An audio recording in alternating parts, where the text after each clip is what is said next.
Welcome, everyone. My name is Samantha Hung, and I'm the Chief of the Gender Equality Thematic Group in ADB. Thank you for joining us for this webinar, jointly organized by the Gender Equality Thematic Group alongside the Education and Water sector groups. We are live casting this webinar on Facebook, and a recorded version will also be made available. Today's webinar provides us with an opportunity to hear insights and results of research and project work on gender-sensitive water, sanitation, and hygiene in schools, and how access to such facilities can positively impact girls' attendance, retention, and educational outcomes. Discussants from ADB and UNICEF will also share some practical challenges and opportunities for bringing a gender-sensitive WASH agenda into development projects and programs. We know that education empowers girls and equips them with the knowledge, self-confidence, independence, and social skills to give them more choices and opportunities in life. Educating girls also reduces their chances of becoming victims of gender-based violence and has positive intergenerational impacts. Staying in school, particularly secondary school, where the number of girls begins to drop, can reduce the likelihood of child marriage and teen pregnancy, which in turn can lower fertility rates and maternal and child mortality rates. We also know that in many developing member countries, lack of WASH facilities in school is one of the primary reasons for girls to drop out. So if access to WASH can increase the number of girls in schools, support their transition from primary to secondary education, and improve their educational outcomes, it is of critical importance for advancing gender equality and women's empowerment. I hope that with your active participation, we will have an engaging conversation on how we can promote educational outcomes for girls through the support of gender-sensitive WASH across developing member countries. I'm really looking forward to hearing from the presenters. And with this, please allow me to bring in DG Bruno Carrasco for his welcome remarks. Thank you. Thank you. Thank you very much, Sam. Good morning to everyone. It's indeed my pleasure to welcome you to the Sanitation and Girls Education webinar, jointly organized by ADB's Education and Water sector groups, as well as the Gender Thematic Group. Please allow me to share some thoughts on this very important topic. The protracted closure of schools due to COVID-19 is a serious problem. It has had high social and economic costs for people across our developing member countries, and of course, especially to children. The pandemic has exacerbated the disparities that existed prior to the pandemic, as the impact has taken a toll on both girls and boys, and particularly those from the most vulnerable and marginalized households. Asian Development Bank's latest report on the Asian Development Outlook notes that the closure of schools has led to severe learning losses of millions of students, and this is largely due to the limited access to online learning. As many of you know, broadband internet penetration across Asia Pacific is estimated at approximately 50%. It is also estimated that students in developing Asia have lost approximately 29% of a year of learning on average. Think of schools in, for example, the Philippines that have been closed for over a year. What is the impact on students? Economists refer to scarring effects whenever a shock or event is likely to lead to a permanent or irrecoverable outcome. According to the Asian Development Outlook findings, learning losses will substantially reduce a child's future productivity and earnings. It is estimated that the future earnings losses adds up to an estimated $1.25 trillion for developing Asia. This is equivalent to 5.4% of the region's GDP in 2020, a very heavy toll indeed. Another concern is the dropout rates. UNESCO estimates that globally, about 5.2 million girls in primary and secondary schools are at risk of not returning to schools. What is most concerning is that the suspension of girls' education before secondary education has other added risks, such as early marriage, increased sexual violence, and unwanted pregnancies. Therefore, secondary education completion of female students has many of what we call positive externalities, and is indeed a critical factor that countries and the international community should support with careful attention to evidence-based and informed strategies. COVID-19 has made us realize how precious the space of a school is, where children can study with teachers and socialize with friends to thrive. While school operations were beginning to normalize in many countries, the second wave continues and will continue to ravage many countries. One emerging global priority is that even if the COVID-19 situation is under control and schools reopen, the inadequate level of hygiene and social distancing in many schools will pose a significant risk to stable school operations unless urgent actions are taken. As we heard from Sam, good water, sanitation, and hygiene, or WASH, is particularly important in schools. This is because children who are taught about better hygiene and can practice what they are taught tend to develop good hygiene habits, and they will follow and these will be followed throughout their lives. Adequate water and sanitation facilities also have secondary benefits. Children who learn in a clean and hygienic environment perform better because they are healthier and less likely to be absent from school due to sickness. And girls are more likely to attend school and remain in education if they have access to appropriate sanitation facilities that are separated from those used by boys to ensure privacy. In April 2020, ADB launched a publication on the topic of improving water, sanitation, and hygiene in schools. I would like to invite all participants to download this interesting book from our website. Against this backdrop, today's webinar provides us with a great opportunity to learn from research and practical work, share knowledge, and discuss how access to gender-sensitive WASH facilities can improve educational performance for girls in different countries and regions. To learn more on this subject, we are indeed delighted to have with us today's speaker, Ms. Anjali Adukia, who will discuss findings of her research. Through her empirical estimates, she demonstrates that improved access to sex-segregated latrines have a real trackable impact on girls' enrollment, retention, and academic performance levels. This webinar will also demonstrate how gender, access to water, and education support are closely interrelated. This is why I'm so pleased to note the close collaboration between education, water, and gender groups. This is the kind of cross-sectoral approach and evidence that I believe we need to be able to mobilize and build back better and confront today's complex challenges. At the end, we always need to remember that our development work has to be about improving people's lives today and tomorrow. With these thoughts, I would like to thank you for your attention. And now I invite Karen Lane, who will moderate this webinar, to take this program forward. Thank you, Karen. The floor is yours. Sure. Thank you very much, Bruno. Thanks, Sam. My name's Karen Lane. I'm with the Asian Development Bank's Department of Communications. I'll be your moderator today. So as Sam and Bruno both mentioned, we've got a really strong lineup for you this morning, including a number of education, water, and gender experts from within and outside the Asian Development Bank, and I'll be introducing them as we go along.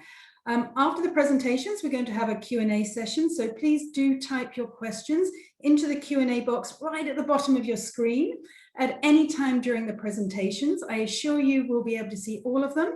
We'll get to as many of them as we can in the time we have allowed to us. Just to let you know, as Sam mentioned, that the presentations and the recording will be available to you on ADB's knowledge portal, Development Asia, that's development.asia, and we'll be emailing everybody just to let you know once those are all up, so you'll know when to start looking.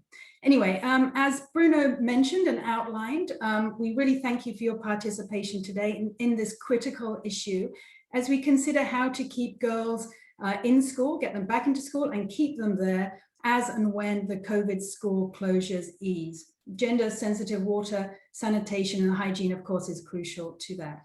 So to our main presenter, Anjali Adukia. She's got a whole lot more than I have to say about that, for sure. She is assistant professor at the University of Chicago Harris School of Public Policy in the college, and she's going to be explaining her research into improving education outcomes by addressing basic needs such as safety, health, and representation. So Anjali, I'm going to pass the virtual mic to you if I may.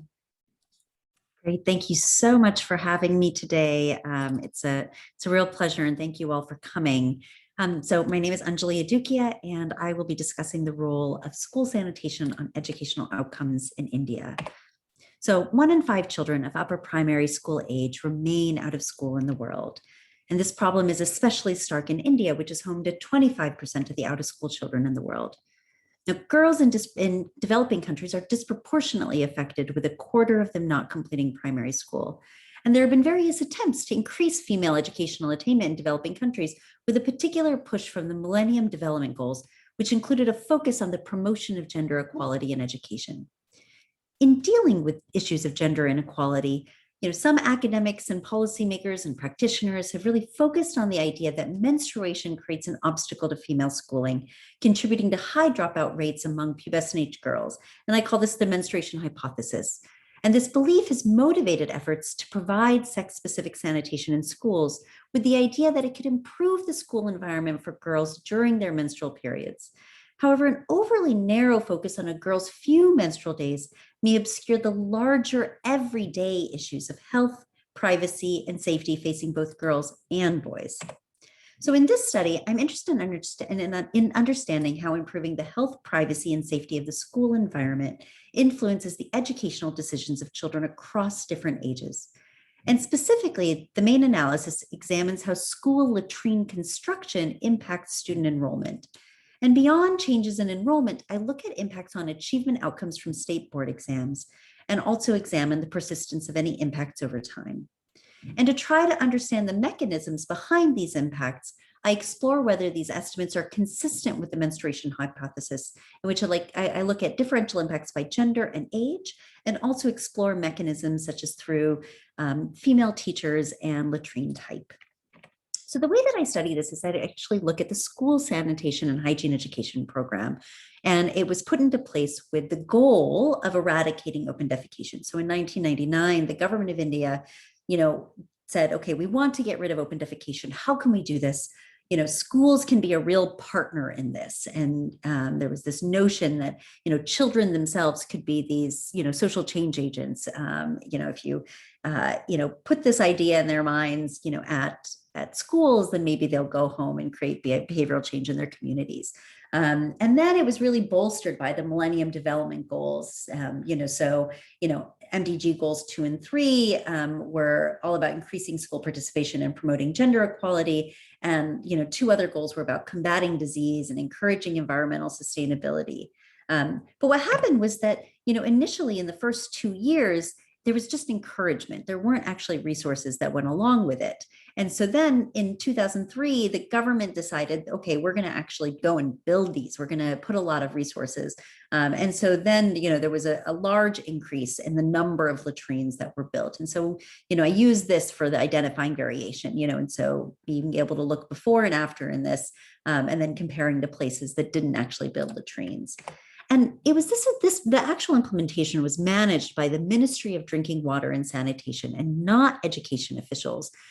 So it wasn't that, okay, there was an explicit trade-off between, okay, I get a latrine, but I don't get a blackboard, or I get other teaching materials. They were kept very separately. And, the people who were actually putting this out there, the public health engineering departments, they didn't likely have any information on school characteristics. And there was a program that was called the Total Sanitation Campaign that was happening at the same time, that was actually very focused on household latrines. But the SSHE was not actually combined with the household sanitation efforts. They were done separately. And there were other SSHE programs in 7 countries in total at the time. So, I guess stepping back for a moment, you have to think about what are the different options that face children, right? So if you are a child thinking about okay, where am I going to go to the restroom during the day? You can imagine that there might be 3 different scenarios. One, which might be if there isn't some sort of sanitation facility, you could imagine, okay, I've got to go out in the open space, right? Go behind bushes, go behind the school sign. And actually that's where this project initially started, was when I was visiting various schools, and you would hear these stories, oh, Jyoti went behind the bushes, but the boys came and did bad things to her. And so she can no longer come to school. Now, of course, she is the one who was punished essentially by not being able to come to school, and not the boys. And, this girl going on and saying, yeah, I'm so scared it's going to happen to me that I don't eat or drink or during the day. Sometimes I feel faint or dizzy, but it's better than the alternative. Or, during a household visit, a 12-year-old girl talking about the wonders of education and school. And you look at the time and you're like, well, it's during the school day. Why are you not at school? I had to miss a few days, during each month during my period. And I missed during school exams. They didn't let me retake them, so I failed out. And so, you can imagine that this is the scenario that might be, going through different children's heads. Alternatively, some places actually construct unisex latrines. And so these are shared latrines, between boys and girls. Sometimes they're open pits, sometimes there are, barriers between the latrines, but, it's not a private space. And then there's another scenario where you actually have separate latrines, for girls and for boys. That would, increase the chances of privacy that people might have. So why would a latrine, matter for schooling? So you can imagine that girls themselves may miss or leave schools, and that the latrine can provide a private place, for girls, make school feel like a safer place, and potentially then encourage their parents to enroll their daughters. This could also actually impact boys, because boys themselves also care about safety and privacy. In fact, the child psychology literature points to this notion that young boys in particular might be the primary victims of bullying, also surrounding, these issues related to going to the bathroom. But there also may be negative health impacts if you don't have sanitation facilities. And so, if you have surface soil pollution or groundwater contamination, there could be adverse health impacts, which can actually make children have to leave or miss school. And also, needing a latrine doesn't stop when you're a child. When you're an adult, you also want these. And so this actually may also have impacts on the supply of schooling. So teachers themselves, and especially female teachers, may be less likely to want to work at a school or actually attend a school if indeed there is not a sanitation facility. And then that may actually have other impacts in terms of, attracting other girls, students to come in. So in this, what I find is that school sanitation substantially impacts educational outcomes of both girls and boys, and both younger and older children. And this leads to about a 12% increase in primary school. So you think about this from 1st through 5th grade, and that translates to about 12 additional students per school, and an 8% increase in school enrollment among upper primary school students. So these are children who are between 6th and 8th grades, and that translates to about 5 additional students at the upper primary school level or middle school level, depending on what you call it. And so in the setting of this study in particular, that implies an overall increase of over 600,000 primary school students and 75,000 upper primary school students who attended because of latrines and because of the implementation of latrines themselves. We also see that there's decreased dropout. So using a cohort-based measure, about a 12% decrease in dropouts for primary school students, and a decrease in about 5% for upper primary school students. And, a lot of times, so, what's very important to note is that this particular program focused on construction of schools and not, or construction of school latrines and not maintenance.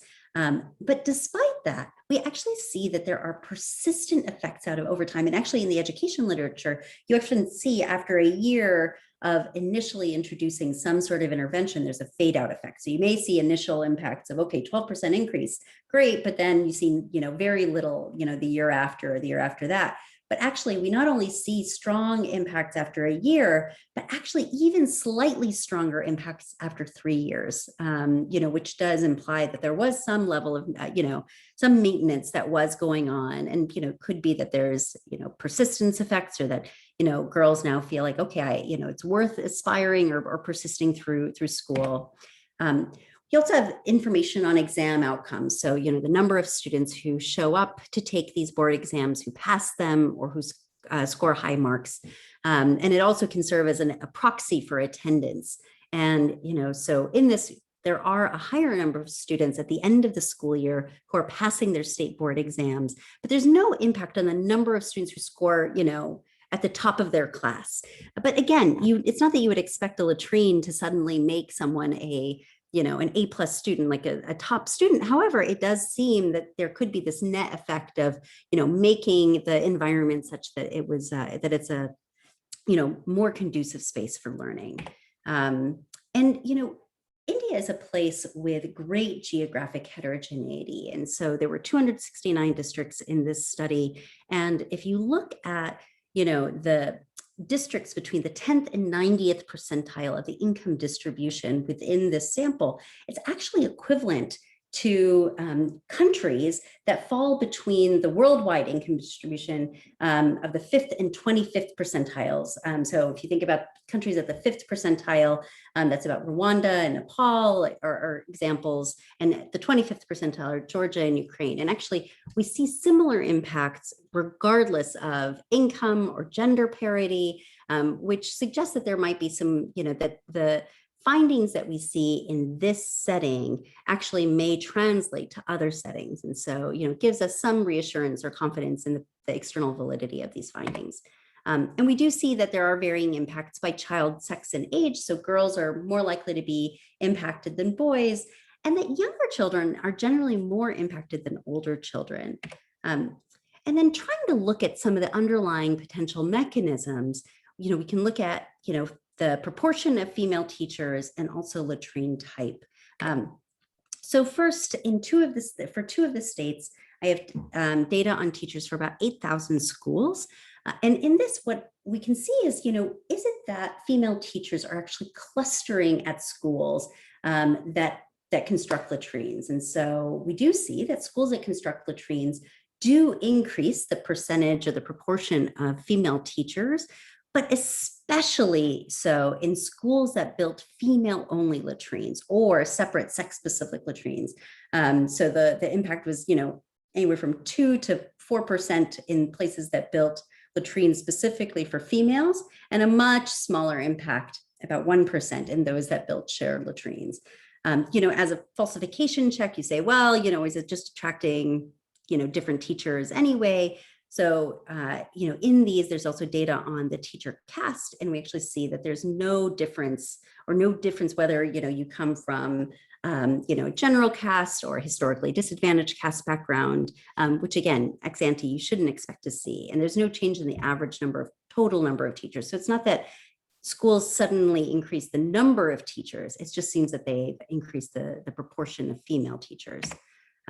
So another thing that actually could be really interesting to look at is to look at differential impacts by latrine type. And so when I say latrine type, it's that, as I said before, you can build, shared latrines like a unisex latrine. You can build just a girls' latrine, or you can build, separate sex-specific latrines for girls and boys. And this really helps to illustrate potential mechanisms like privacy and health, right?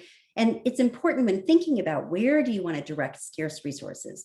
If privacy concerns are central to decision-making, then you should not expect to see benefits from unisex latrines. You should expect to see primarily benefits from when you build, gender-specific latrines. But if health concerns are most important, then you wouldn't actually expect to see differences, or you would expect to see, improvements in terms of educational outcomes from both kinds of latrines. And this is really useful in understanding the factors that influence educational decision-making and in deciding where to direct limited resources. So what we see is that pubescent age girls benefit substantially from female-only latrines. So whether you build girls-only latrines or separate sex-specific latrines, and they benefit very, very little from unisex latrines. And this really underscores the importance of privacy for pubescent age girls' education decision-making, and it's consistent with that menstruation hypothesis. But actually, something that is not often talked about in this is the importance of sanitation for pubescent age boys and younger children, both girls and boys. And we see that, there are substantial impacts from sanitation for all of these age groups, and that unisex latrines actually also provide substantial benefits. And, there are smaller additional gains from having these sex-specific latrines, but you actually do get a lot of benefit just from doing the unisex latrines. And that really underscores the importance of health in educational decision-making as well.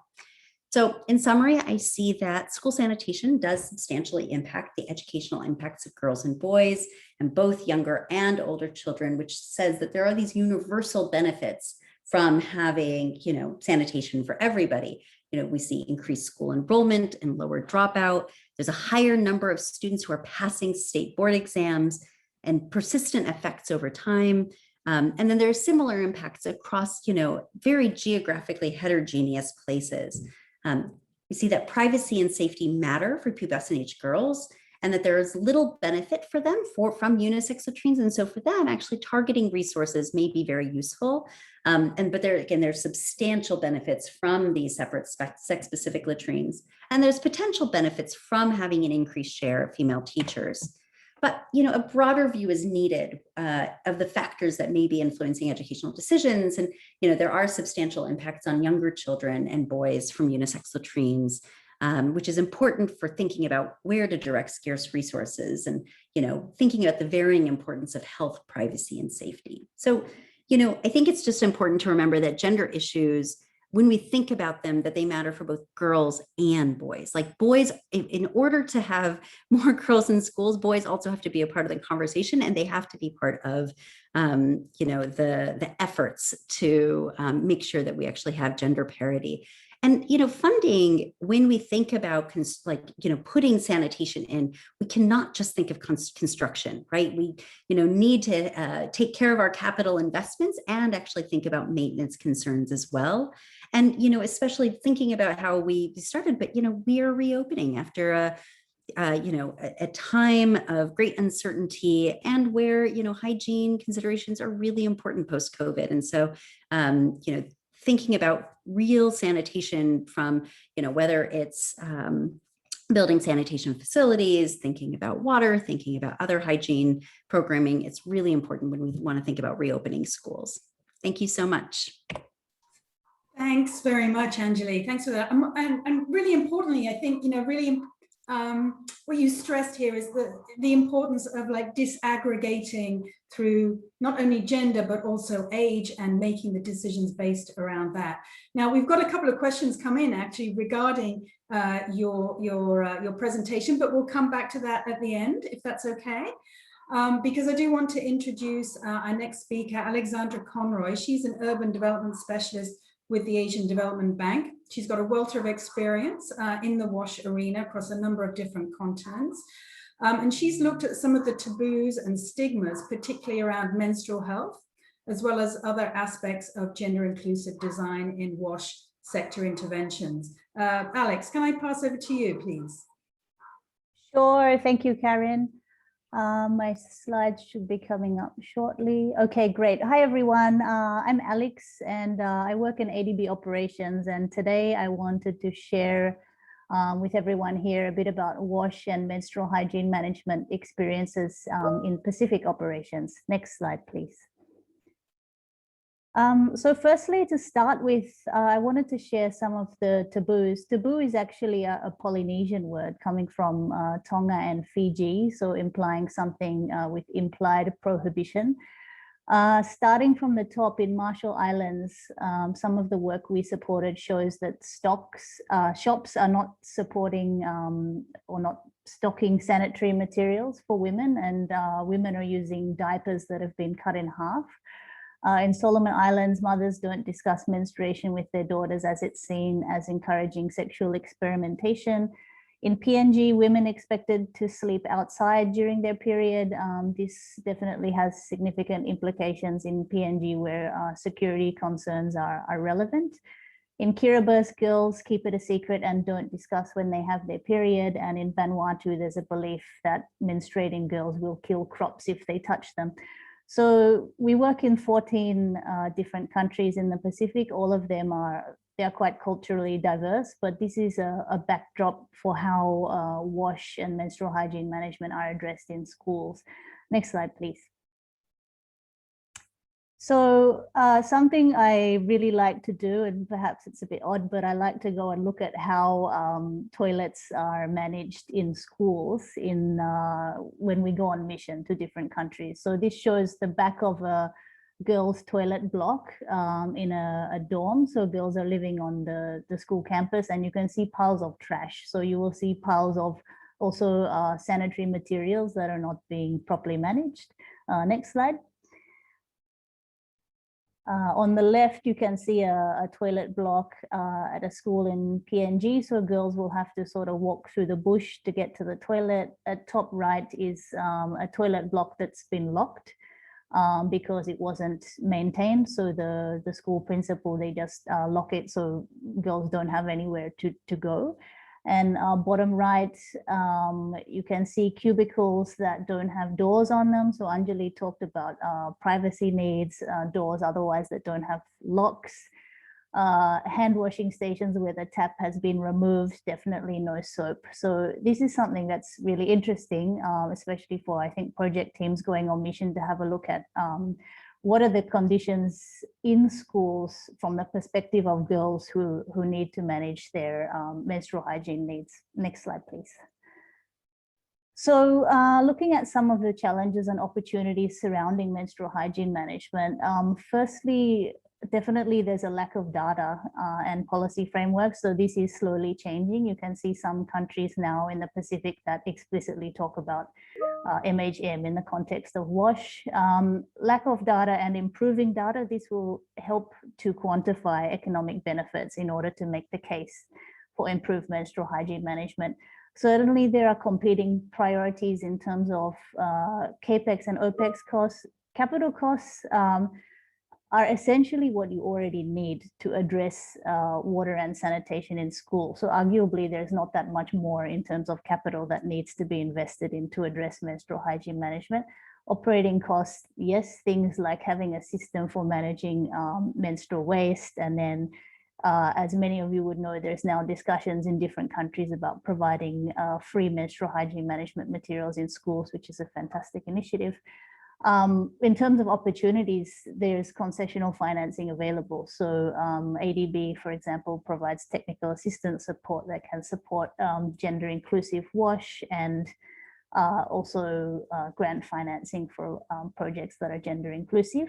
Something else in our sector, and I'm working mainly in urban and water operations, we tend to deal with infrastructure agencies. So we're talking about utilities, ministries of works, and so on, who are responsible for installing pipes, building sewers, and so on. Their top priority may not be social and cultural issues, for example, in health and hygiene and menstrual hygiene. So entry points can include, for example, discussions on management of sanitary waste. For example, sanitary pads that can clog sewer pipes. So addressing norms surrounding the management of waste can address those issues for utilities, actually. And something in terms of opportunities we've seen in that space is also around engagement of civil society organizations and NGOs who are very well placed in that area to address awareness surrounding MHM, also the private sector for looking at opportunities for manufacture of materials. Definitely taboos are a challenge that can be addressed through some of these opportunities, for example, improved data. And I also wanted to mention that with the great emphasis on health and hygiene in the COVID-19 context and WASH in schools, there's an opportunity to capture MHM there. What we're ultimately after is development impact in our interventions. So here we're talking about the success rates of projects. That's one of the means that ADB uses to measure project outcomes. So by keeping girls in school, by improving health outcomes and water and sanitation, not just construction, but whether people are using those facilities and whether girls are using those facilities can have huge development impacts. And also the achievement, of course, of intended results in terms of gender and, for example, civil society engagement. Next slide, please. So I just have 2 slides on recommendations. Firstly, it sounds really basic, but putting menstrual hygiene management in black and white can make a difference. So relying on sustainable development or WASH access indicators alone may overlook opportunities to address MHM. So yes, maybe toilets are constructed in the schools, but are girls using them? Do they feel comfortable using them? And capturing in project documents, for example, design and monitoring frameworks. In TORs, I have a example to share on that, where I had included MHM in a TOR for a government administered contract, and it was removed. So it's something that we have to keep pushing for and show the evidence for in our projects. Happy to say that in the Pacific, there are several projects in the last couple of years that have addressed and captured MHM specifically in the project documentation in Solomon Islands, Kiribati, PNG, Vanuatu, Tuvalu, and Marshall Islands, including a regional WASH technical assistance that captures MHM. And just an example at the bottom right there of how MHM might be addressed in design and monitoring frameworks. And the photos are a couple of knowledge products that came out recently featuring some aspects on MHM. Next slide. Lastly, on data, definitely sex disaggregated data on WASH aspects is critically important. In surveys that we've supported, we ensure male and female enumerators, so women asking women questions about menstrual hygiene management. It may be overlooked sometimes to get the views of men and boys on MHM, but men and boys can play a key role in how MHM can be experienced by girls, and they can be champions of change, so their role is relevant. We also have a proposed survey in Papua New Guinea to quantify the economic benefits of improving MHM. So at top right is an example of a survey questionnaire where on WASH generally, so about 9 out of 102 questions were on MHM, but for this survey focused on menstrual hygiene management, there would be more than 100 questions, which sounds like a lot, but not all of them would be asked to all the same people. So for example, if the survey responded and said that they were in school versus university, the response or the questions may be different. And that's all I have. Thanks very much. Thanks, Alex. Thanks. Very important to, to stress that it is about pipes, and indeed, as you mentioned, doors, taps, and so forth, but it is ultimately about people, and menstrual health management is really crucial, not just for the girls themselves, very important for them, of course, but also for parents, teachers, and the school institutions and personnel in those institutions also. I'm sure we'll come back to that because it is a huge part of the whole WASH agenda. But I'd like to hand over to Kiyoshi Taniguchi, if I could. He's principal economist here at the Asian Development Bank and has been focused on the economies of Pakistan and Afghanistan in particular, and looking at ways to improve schooling, access to schooling in Pakistan, and making sure this is done in a gender-sensitive way. Kiyoshi, I think you're going to take us both through some of the issues and some of the policy recommendations that you've been looking at.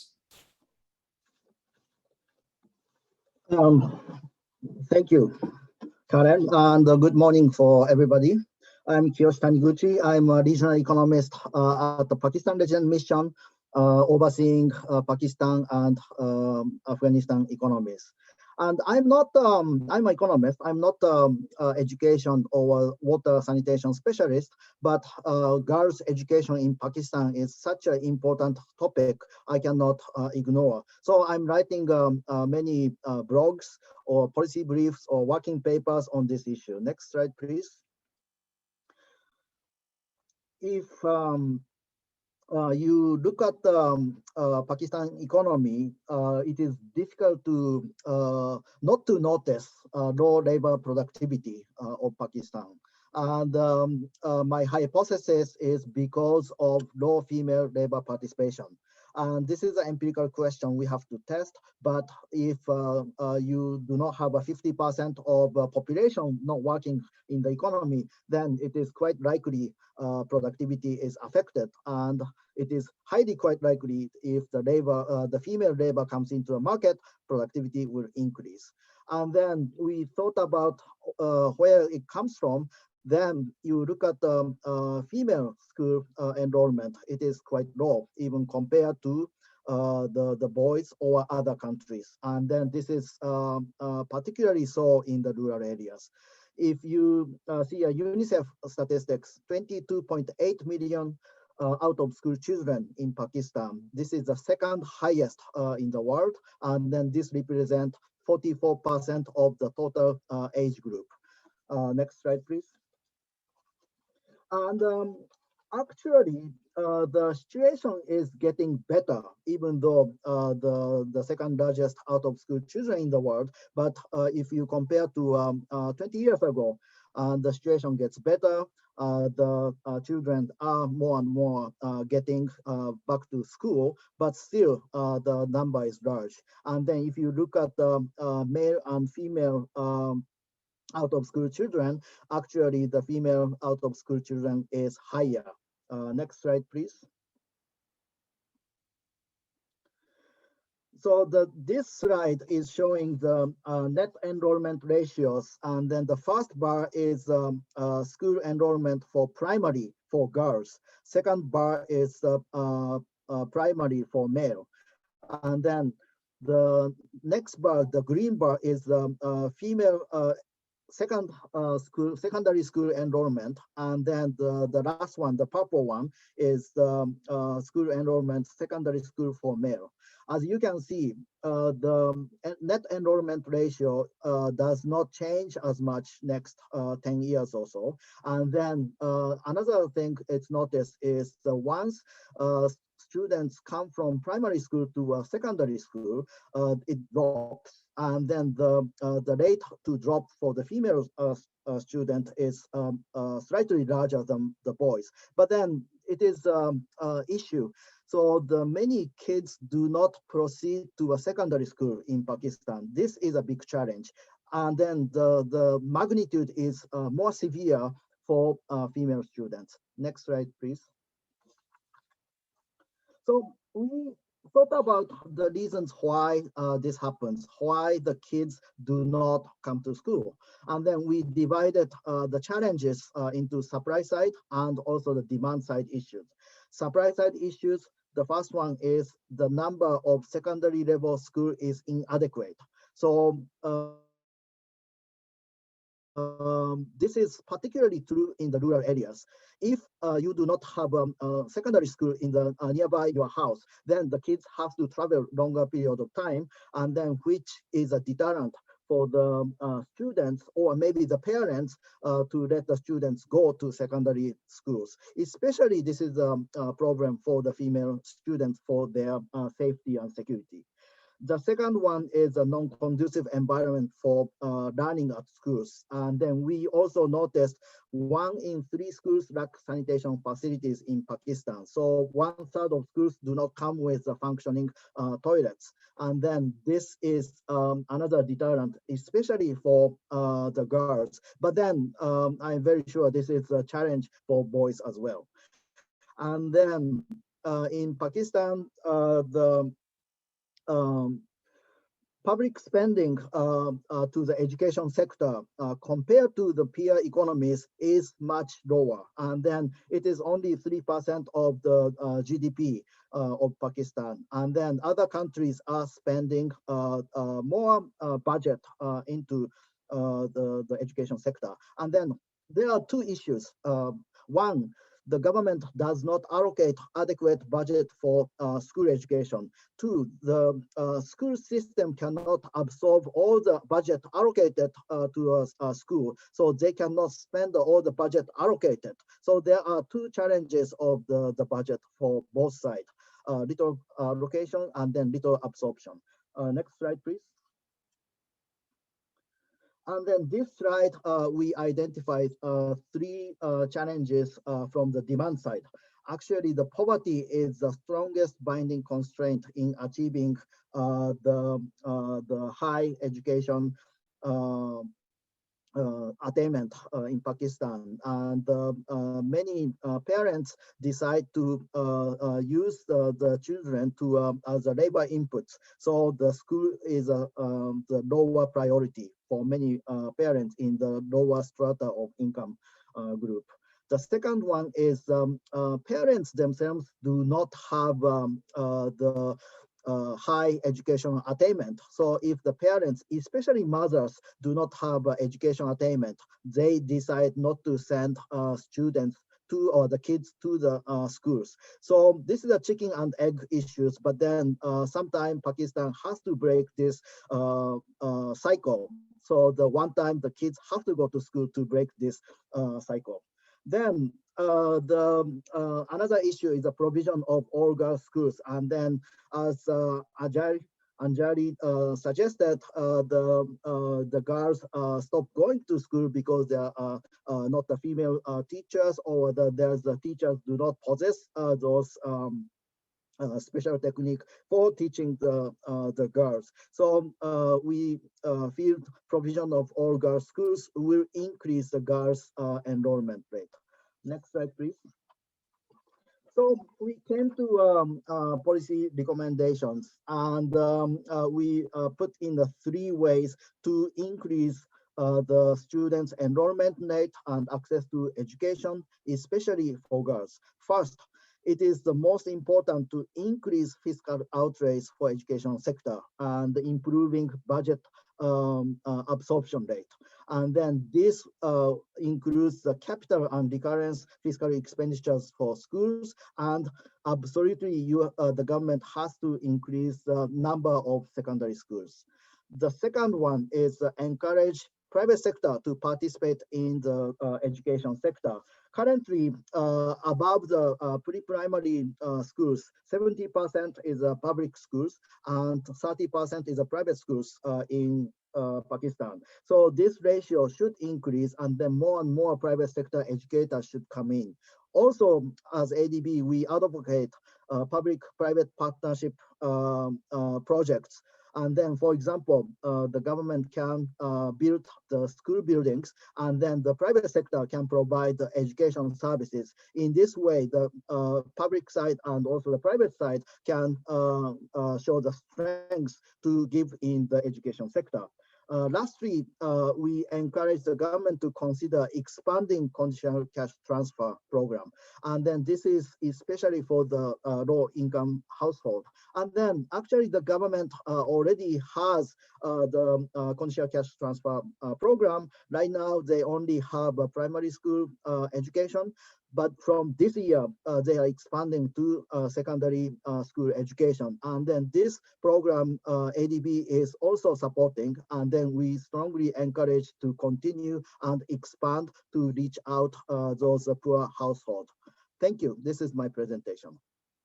Thanks, Kiyoshi. Thanks very much. Yeah, funding, of course, critical, but many different ways, of course, of getting that funding into the school system and getting the funding perhaps to families to encourage that increased participation in schooling by both girls and boys. Of course, you know, it's about facilities per se. It's also about changing behaviors. The one is no good without the other. And I'm very happy to say we've also got with us today Kiran Kazi. She is the point person for UNICEF's Menstrual Hygiene Management Wash in Schools program. Kiran, you've got 12 years experience in this sector. We're hoping you can tell us a bit more about the menstrual health and menstrual hygiene program in Pakistan, the social and the physical barriers, perhaps the lessons that you've learned and the next steps. Over to you, please. Thank you, Karen. Thank you for having me. I'm sure this is topic very close to everyone's heart. And thank you, Ashi, for giving an overall education status in Pakistan. So through my presentation, I'll take you more deeper into girls' education status in Pakistan and the dropouts from primary level to secondary level when it comes to girls' education, and major factors remain water, sanitation, and hygiene, and then particularly menstrual hygiene management. So I'll present menstrual health and hygiene program that we are running through UNICEF WASH program in Pakistan. Next slide, please. So every year to commemorate Global MHH Day, Menstrual Health and Hygiene Day, We carry out number of activities at ground level, but due to COVID, we couldn't manage to do that. So we had some social media campaigns. So this slide shows some of the lessons that we recently have learned and picked up from one of the social media campaign we carried out on Menstrual Health and Hygiene Day on 28th of May this year, where we received some criticism, really negative comments on the campaign itself, that a country like Pakistan, which is an Islamic country, why at first place we need to discuss this private topic in public, and girls know how to manage their menstruation since that's a natural phenomena. So why we are discussing this, and why is this some agenda, why we are bringing this topic in public and open. So just to show you that this still, despite putting all the efforts from past 1 decade, this still remains a taboo and matter of silence for us. So this was something that I wanted to highlight here. Next slide, please.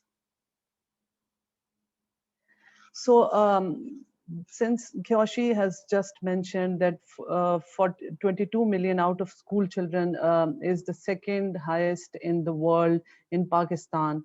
So that's obviously a very alarming number. So more than 42 million, which is roughly 22% of girls are at age of menstruation, that is 10 to 19 years. And of that 22 million, 15 million girls in Pakistan are out of school. And low literacy rate among girls that goes drops from 62% from primary to 28% at secondary. That is again a very alarming statistic for us. So beside other internal and external factors, menstrual health and hygiene remain very major reason and a root cause for girls dropout when looking at the statistic going from 62 to 28% from primary to secondary. And more than half of the population that I've just provided a statistic for girls are unaware of their menstrual health at the first experience. Can we move to the next slide, please?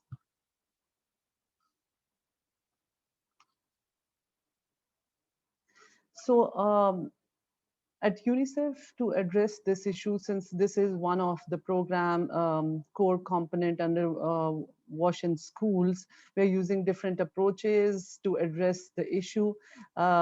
We have carried out number of researches. We have launched and rolled out SPCC strategy. We are doing a lot of advocacy. We are doing a lot of monitoring of our programs alongside implementation. And then we are doing a lot of knowledge management and stuff. Can we move to next slide, please? So we carried out actually 4 major research studies, formative research studies to understand the perceptions and practices around menstrual health and hygiene at school and at community level through our partner Real Medicine Foundation, University of Alberta and University of Columbia in the past. So the common findings of these 4 researchers were, I'll briefly share here, the menarche is still a traumatic event.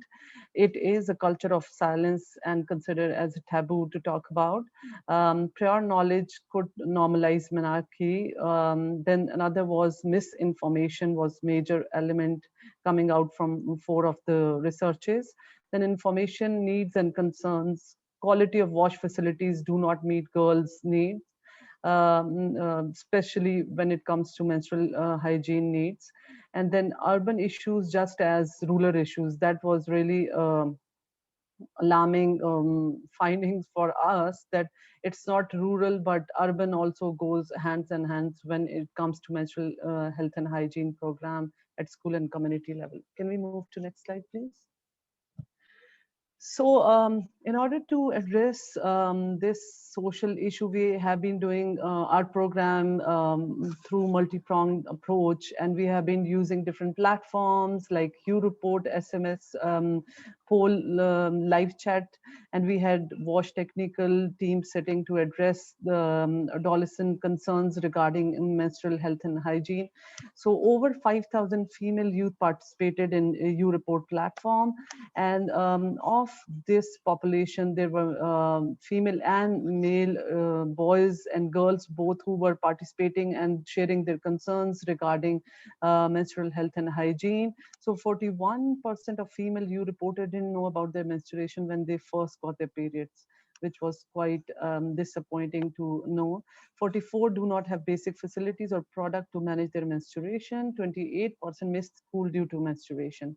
And the areas of intervention that were really coming as key areas were advocacy, engaging communities, and innovating to just address this issue and come up with a model which could just address this issue in a way that it can tackle all the issues around this menstrual health and hygiene. Can we move to next slide, please?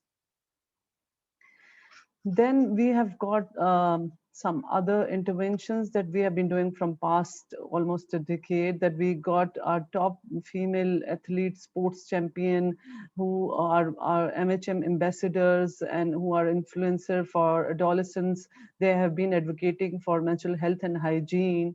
Being influencer, they have made a lot of change in terms of influencing girls and boys to understand why menstrual health and hygiene is important for young girls. Then we got religious leaders engaged through different workshops, seminars to debunk the myths and misconception around Islam and MHM. Then we got young parliamentarians to advocate for better facilities.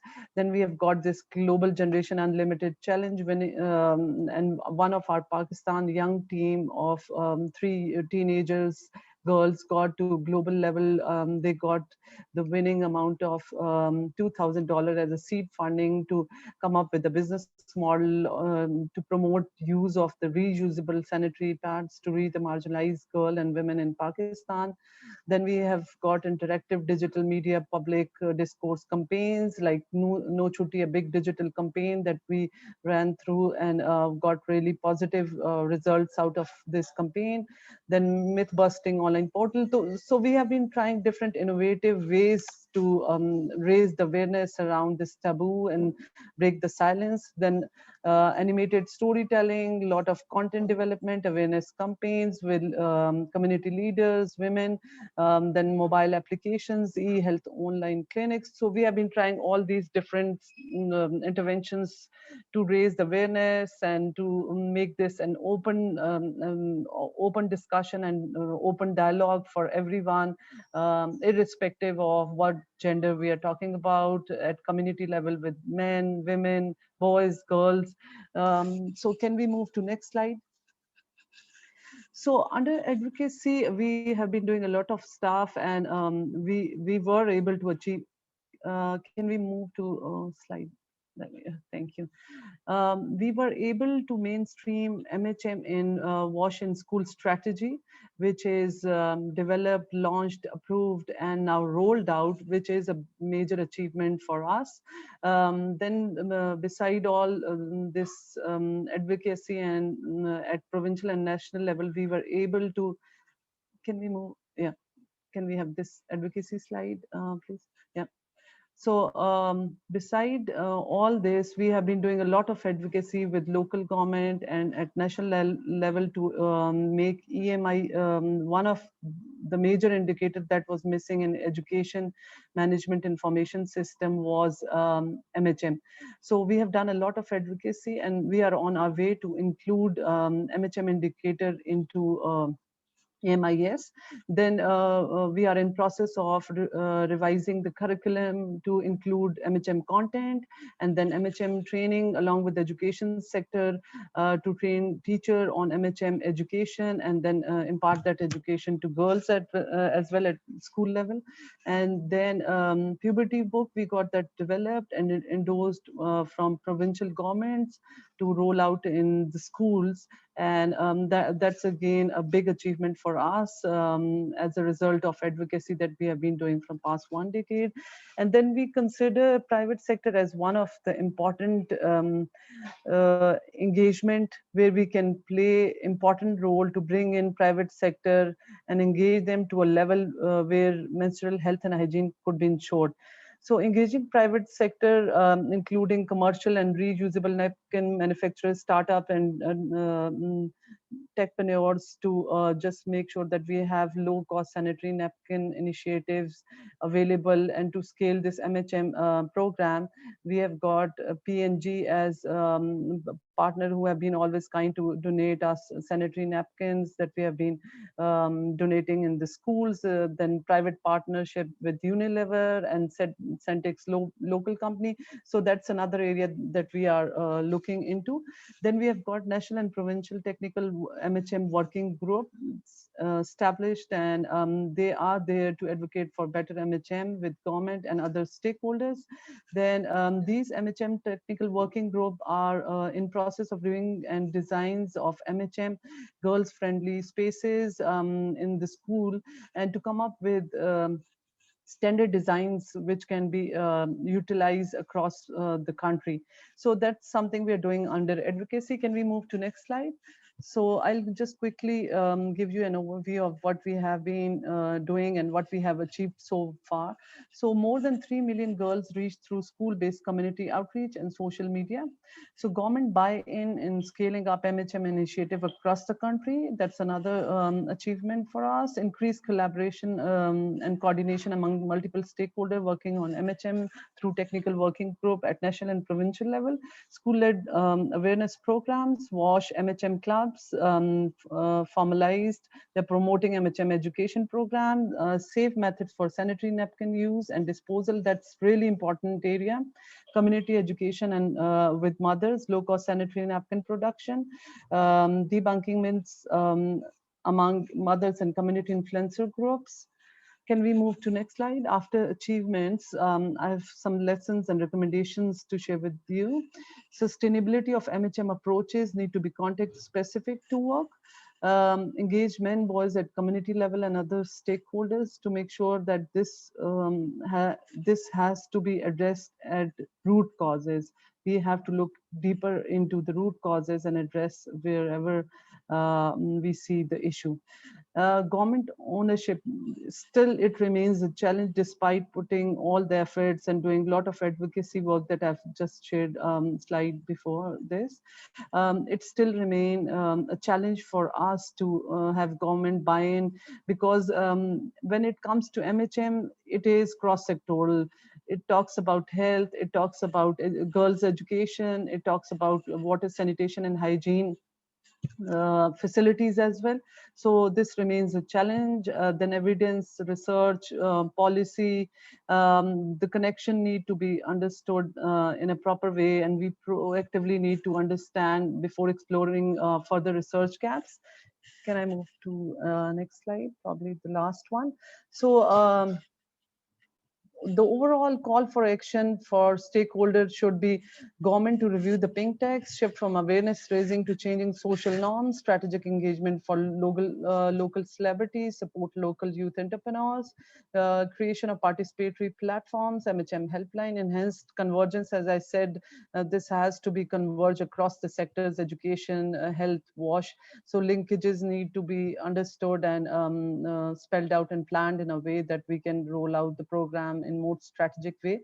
Since there is a linkage with early marriage, one of my colleagues also mentioned during her presentation. So we need to understand all these aspects when it comes to MHM programming, nationwide capacity building on MHM, strategic partnerships, support production of safe and local sanitary products, support provision of safe and dignified wash facilities in communities, schools, public places, and workplaces. So that's it from my side. Thank you. Sorry for taking a few extra minutes. No problem, Kieran, no problem. I mean, it's a huge issue, isn't it? And you know, it's so hard to break down into the different elements that really we need to be looking at. So a lot to digest, but there are some elements there that are coming up in some of the questions that will come back to you. So, you know, we'll probe that a little bit more. As I said, you know, keep your questions coming. Please put them into the Q&A box at the bottom. We have just one more presenter. So I'm going to introduce to you, if I may, Jingming Huang. Jingming is the director overseeing ADB's work on urban development, water supply and sanitation in the Pacific region. I'm going to pass over to her and then we'll look at some of your questions. So keep typing and we'll come back to you. But first, Jingming, please.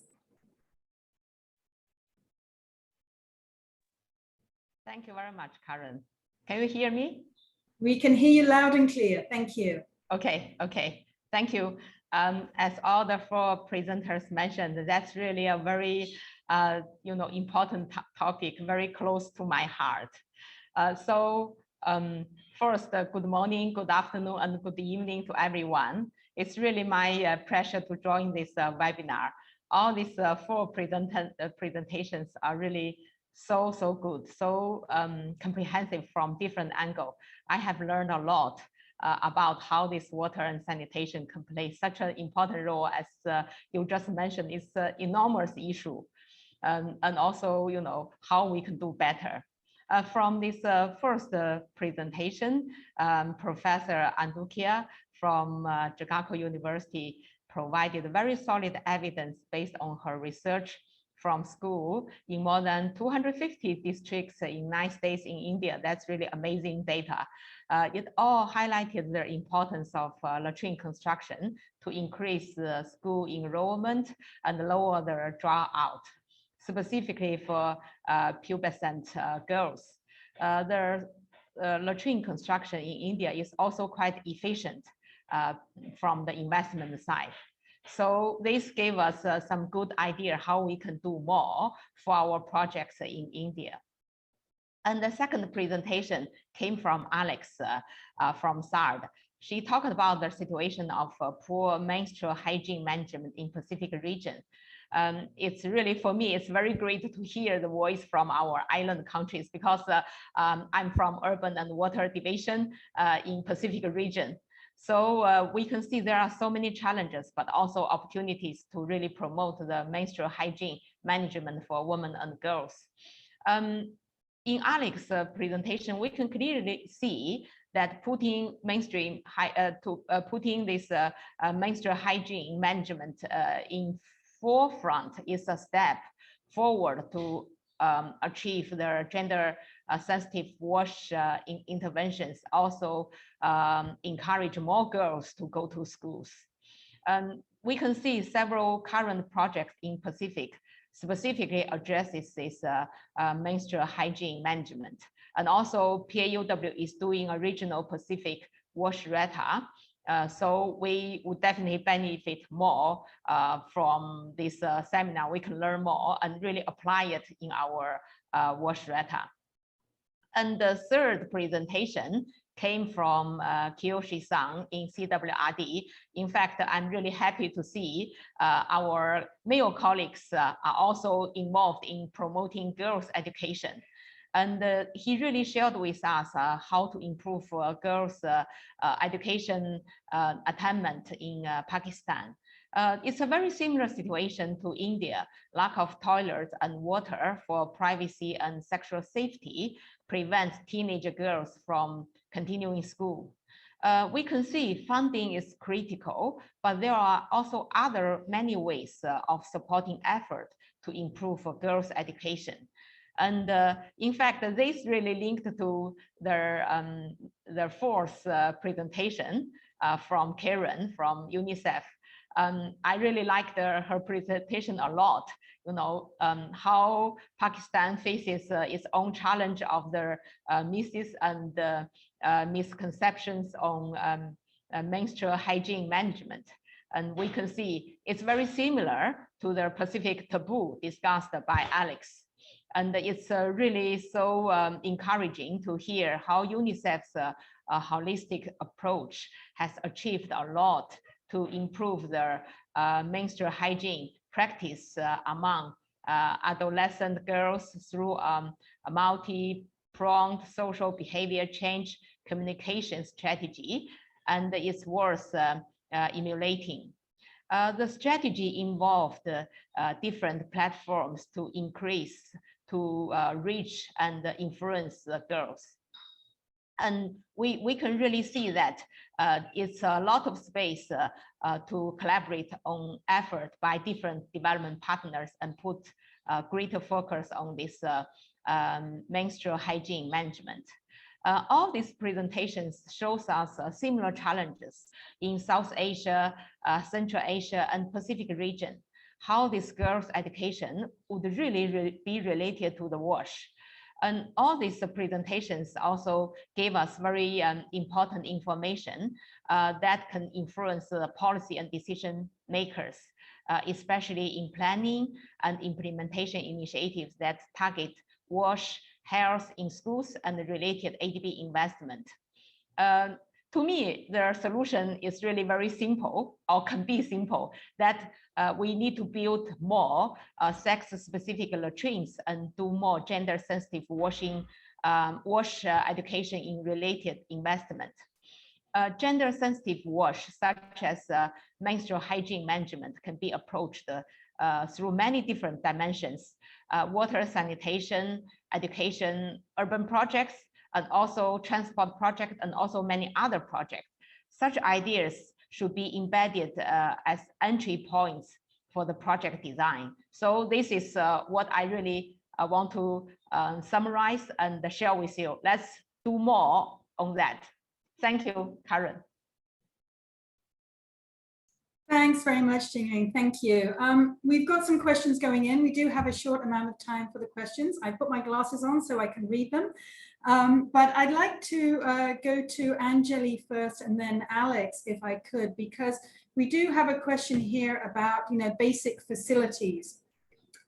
Around the point that, school sanitation, of course, is extremely important, but most importantly and first and foremost, we need to ensure the access of clean water. So that is, I guess, taking it very much back to basics. Could I ask you just very quickly comment on that? Should we be looking at the fundamentals first of all?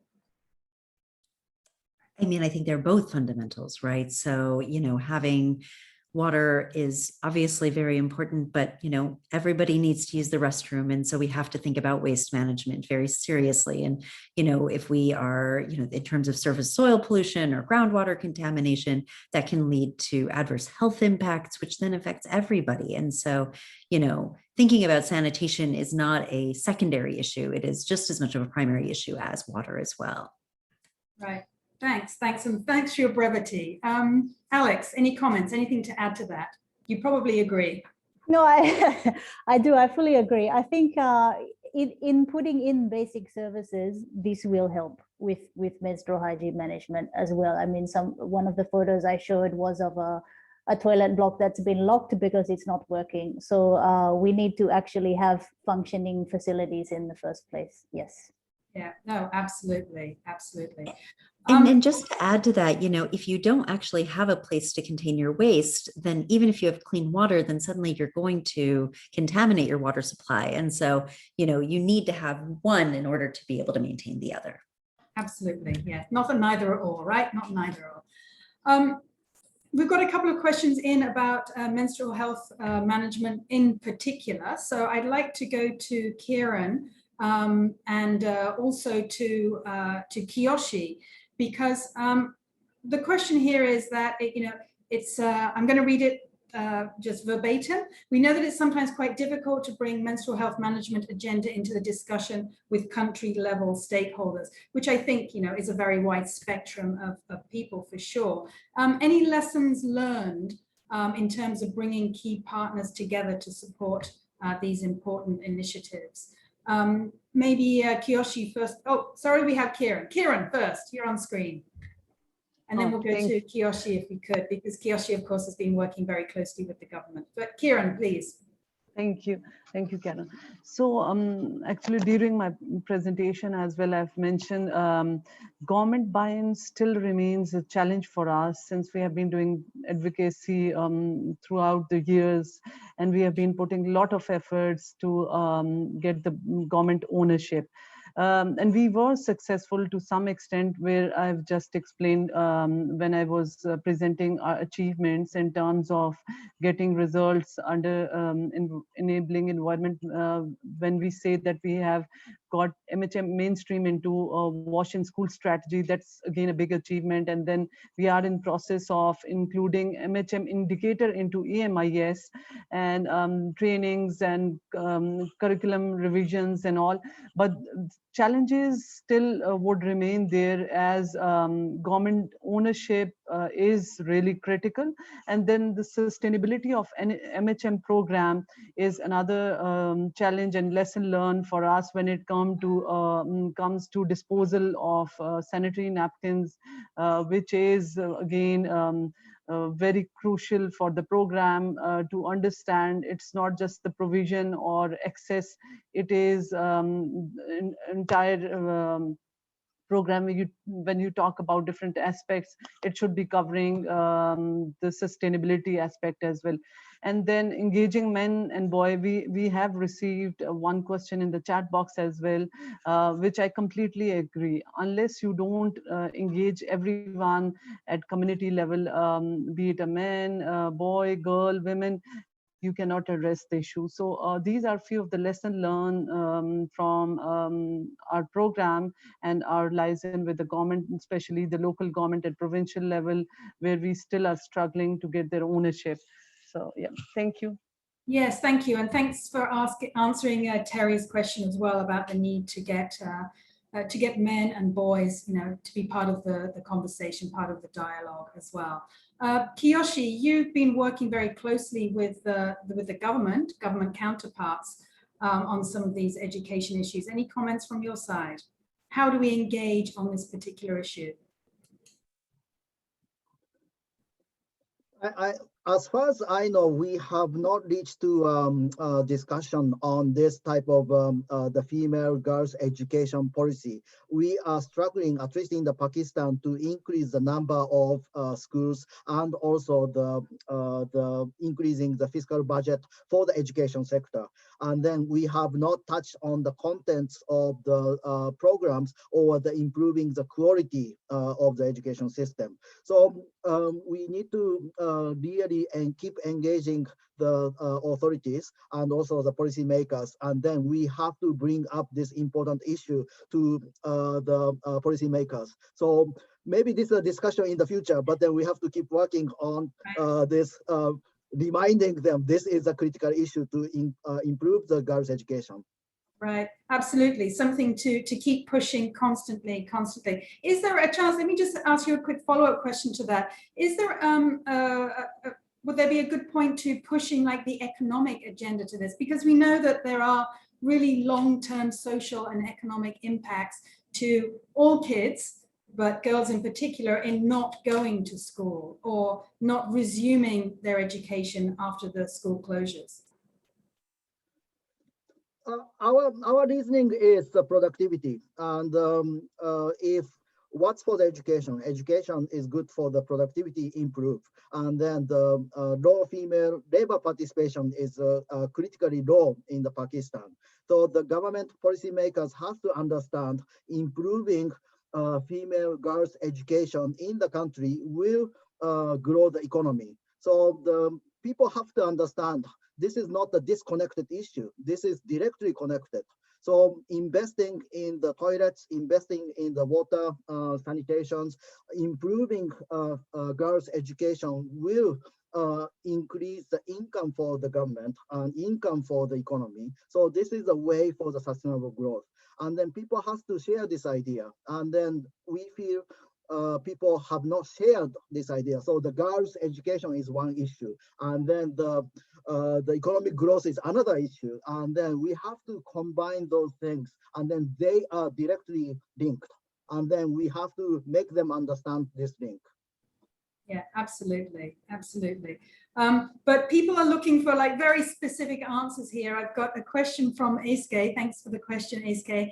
I'm going to boil it down. He says that, these WASH agenda has been around for a really long time. What opportunities is the COVID pandemic, perhaps the hiatus of school closures, perhaps? But what opportunities does the COVID shutdowns give us to strengthen WASH in dialogues with governments? Any good strategies here? Perhaps I can go to Anjali first of all, and then to Alex afterwards. Sure. I'm sorry, can you repeat your question? It blipped out for a moment. Oh, no worries, no worries. What opportunities does the COVID pandemic or the hiatus provided by the COVID pandemic give us to strengthen WASH in our dialogues with government? Yeah, I think actually one thing that we can really look at is for those places that opened schools and put in place, whether it's masking, but also other hygiene related policies of washing hands and really trying to take seriously hygiene considerations, we actually have seen a very low rate of sickness, and not just of COVID transmission, but of colds, of the flu, other like issues that often you see in schools. And so in some ways, it even underscores the importance of, how we should be doing these hygiene measures even in non-COVID times. And so, in some ways, I think that looking at these schools and these places as examples and seeing the different, hygiene, guidelines and measures that had been put in place can actually really help in terms of guidance of thinking of, what should we be doing in the future? And, clearly, I mean, these places talk about the importance of a lot of the WASH measures that were put in place in terms of, the success that they had in terms of low rates of transmission. Sure. So a lesson for now, but a lesson for the future as well. Alex, anything to add to that? Yeah, just to add, highlighting in dialogue with government and counterpart agencies, the alignment with existing strategies and targets in WASH and on women and development, and the mantra of build back better as well after COVID. Thanks. Yeah, absolutely. We've got a question. Karen, sorry, if you allow me, I just quickly want to add something. With this COVID question, I really want to add that COVID actually has given WASH such a big opportunity in terms of hygiene.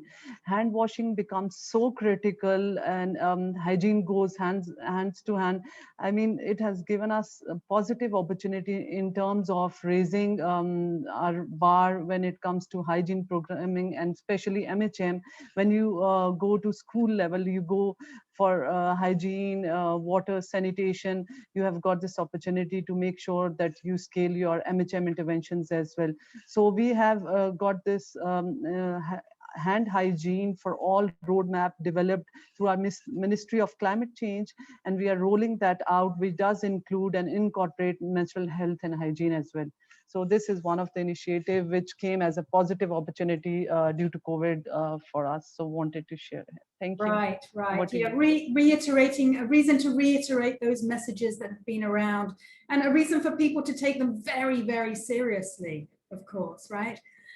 We've got another question from Anshikant Taneja. Thanks for the question, Anshikant. And it's around any successful public-private sector engagement in this. I think, I'm not sure who wants to jump in on this, but please do.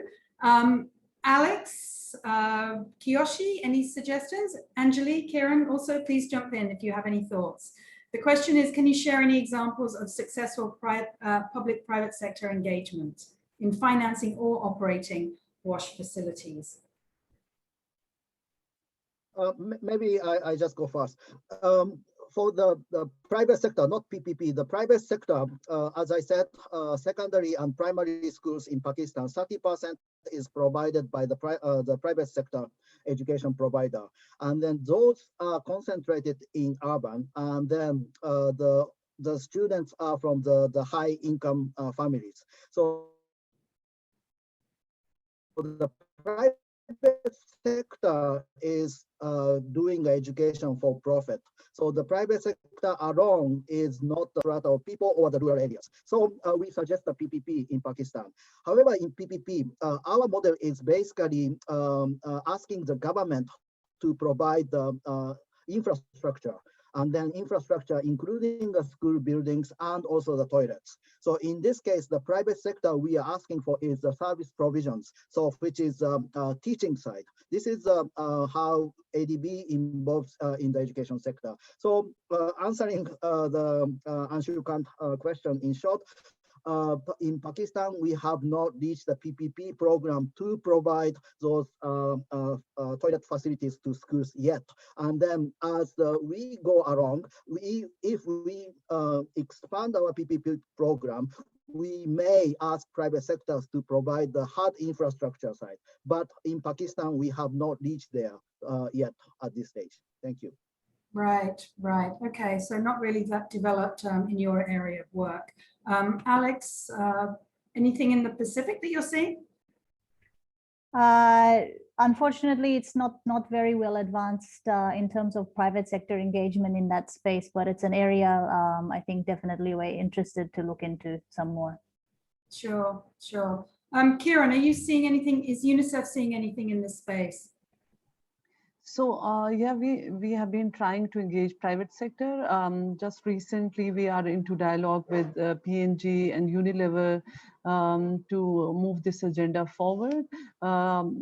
The partnerships are in pipeline, and then I did mention during my presentation, we have got partnership with one of the local private sector sanitary napkin company with the name Centix, and the core areas of collaborations are around improved access to material and facilities and affordable material, and then communication and outreach.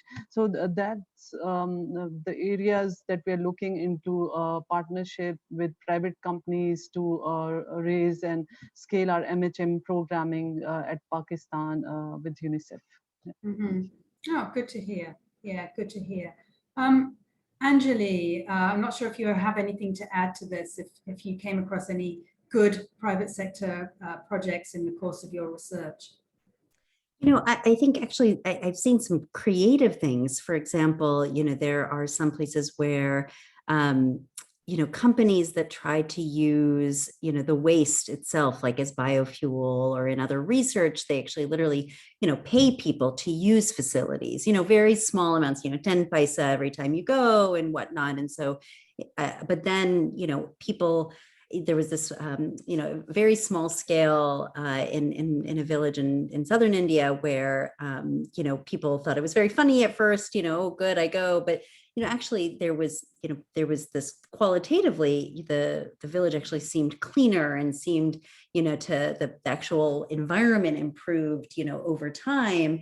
And it was actually really beneficial from the company's perspective. And so, you know, I haven't seen any long-term follow-ups, you know, from things like that, but I know people have talked about trying to incorporate more of the, you know, pay as you go, literally, you know, and seeing how much that could actually help, you know, help efforts, especially when you think about maintenance. Yeah, sure, sure. And you mentioned maintenance. I mean, we've only got a couple of minutes here, but I think one critical issue that has come up in a couple of quick questions, everybody seems to have got very energized by all of your answers. So I apologize for the speed with which I'm speaking, but there's a couple of questions here about disposal. So any thoughts at all about modifications that might be needed to the designs of toilets in terms of ensuring proper napkin disposal, for example? Any thoughts? Who should I go to first? Alex, you were talking about specific designs earlier on. I'll go to you. Very yeah, I was just replying to some messages in the Q&A actually. Okay, good. Firstly, cultural norms, I think, surrounding what type of menstrual hygiene management materials are used. Are pads the norm, or are they disposable pads? Are they reusable pads? Reusable pads present an opportunity, for example, small enterprises to manufacture them and sell them, and women-led enterprises and so on. If they are disposable pads, then we need to look at what type of sanitation systems are used. So are they pit latrines where the pads are just being thrown into the pit, or are they going into a sewer system, in which case they present a problem for the sewer maintenance? So I think these aspects need to be understood at the baseline level. Definitely where it's talking about solid waste management, then we have it needs to be a discussion around awareness and proper disposal of those materials. Are there incineration facilities in the schools and so on? Yeah, absolutely. And one person here, Jella, I apologize if I'm mispronouncing your name, has mentioned that, you know, the massive use of napkins is an environmental problem, so does need to be dealt with at some point, either at source or later on, of course. I'm afraid we've sort of got to the end of our Q&A session, just when everybody's getting a little bit enthusiastic and a little bit enlivened by this really important issue. We'll try and get to answer as many as we can sort of online through the Q&A functionality itself. But I do want to thank you, everybody, for participating in those questions. Apologies for those that we were unable to discuss at great length, but I think it just goes to show the importance of this really critical topic. Just before we sign off, before the bottom of the hour, I will be passing you over to Brajesh Pant. He's the Chief of the Education Sector Group here at the Asian Development Bank, for some final parting words before we let you get on with the rest of your day. Thank you. Thank you very much, Karen. What a great discussion and what a group of great speakers. I could see passion, commitment, and inspiration. Good morning, good afternoon, and good evening, wherever you may be. This is a great example of cross-sector collaboration that is essential to make education not only more inclusive and sustainable, but also to build back better at a time when COVID-19 has had monumental losses in education, as highlighted by previous speakers.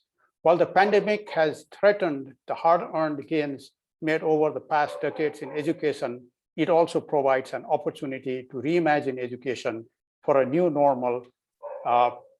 And water, sanitation, and hygiene are some critical areas for the new normal. But this requires strong collaboration and whole of government approach. In the past year, the global education community, along with the key partners, have identified the urgency to ensure learning continuity to prevent the learning crisis from becoming a catastrophe.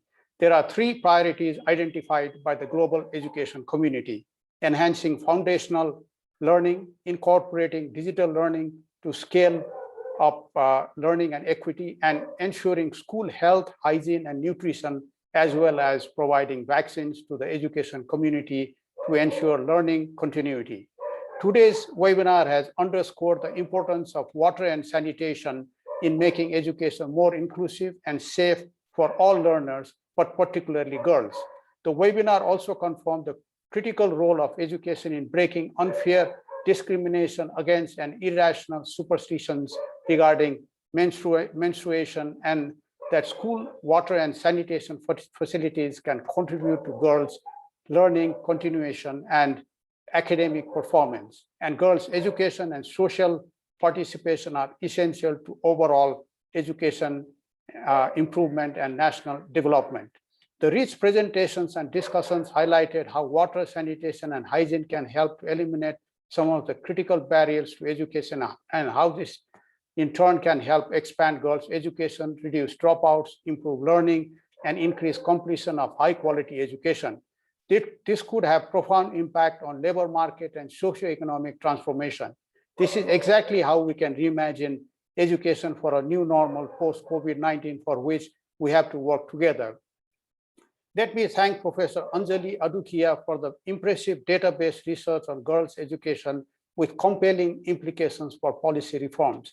Thanks to Kiran for sharing her rich experience and insight from UNICEF in Pakistan, and Alex for sharing ADB's operational insights from the Pacific region on how education can help overcome cultural barriers. In addition, QSC study in Pakistan, which shows how low female labor participation can lead to low labor productivity, demonstrates the need for all sectors to collaborate to support girls' education from both demand and supply side. And thanks to Jingming for reflecting her thoughts on the presentation. Let me thank Karen for her excellent moderation and for making the discussions lively by seeking active participation from the speakers and audience. Finally, let me thank my colleagues in water, gender, and education groups involved in organizing this webinar for their collaboration and commitment to making education more inclusive and impactful. This is a win-win for everyone. Thank you very much and stay safe. Bye-bye.